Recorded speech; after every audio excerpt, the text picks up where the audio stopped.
শুরু হতে যাচ্ছে সুপার পোলের লড়াই। বাংলাদেশ সময় রাত 8:30 বাংলাদেশের মুখোমুখি হবে শ্রীলঙ্কা। আর এই ম্যাচ ঘিরে ভক্তদের জল্পনা কল্পনার শেষ নেই। সুপার ফোরের এই গুরুত্বপূর্ণ ম্যাচে বাংলাদেশ দলের একাদশে কোনো পরিবর্তন থাকছে কিনা এবং টুর্নামেন্টের 3 ম্যাচের 3টিতেই জয়ী লঙ্কানদের কিভাবে শক্তভাবে মোকাবেলা করা যায় সেটা নিয়ে শক খুঁজছেন টিম ম্যানেজমেন্ট। টি-20তে ওপেনিংয়ে তানজিম তামিম ও পারভেজ ইমন প্রথম চয়েস হলেও গত ম্যাচে আফগানিস্তানের বিপক্ষে তানজিম তামিমের ঝড়ো ব্যাটিং আর তার সঙ্গে তাল মিলিয়ে দায়িত্বশীল ব্যাটিং করেন সাইফ হাসান।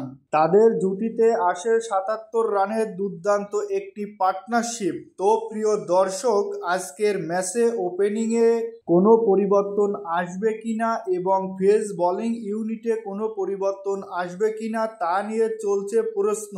এমতো অবস্থায় বাংলাদেশ ক্রিকেট ম্যানেজমেন্টকে শ্রীলঙ্কার বিপক্ষে খেলার জন্য কঠিন হিসাব মিলাতে হবে একাদশের জন্য। লঙ্কানদের বিপক্ষে কেমন হবে বাংলাদেশের সেরা একাদশ তারই ইঙ্গিত পাওয়া গেল। আফগানিস্তানের বিপক্ষে দারুণ ছন্দে থাকা তানজিম তামিমের বাঁহাতি ব্যাটিং কম্বিনেশনে ডানহাতি সাইফ হাসান থাকছেন ওপেনিংয়ে। এরপর 3 নম্বর পজিশনে দারুণ ছন্দে থাকা অধিনায়ক লিটন কুমার দাসকে দেখা যাবে। তবে বারবার সুযোগ পেয়েও অফ ফর্মে থাকা তাওহিদ হৃদয় জায়গা হারাচ্ছেন নিশ্চিত।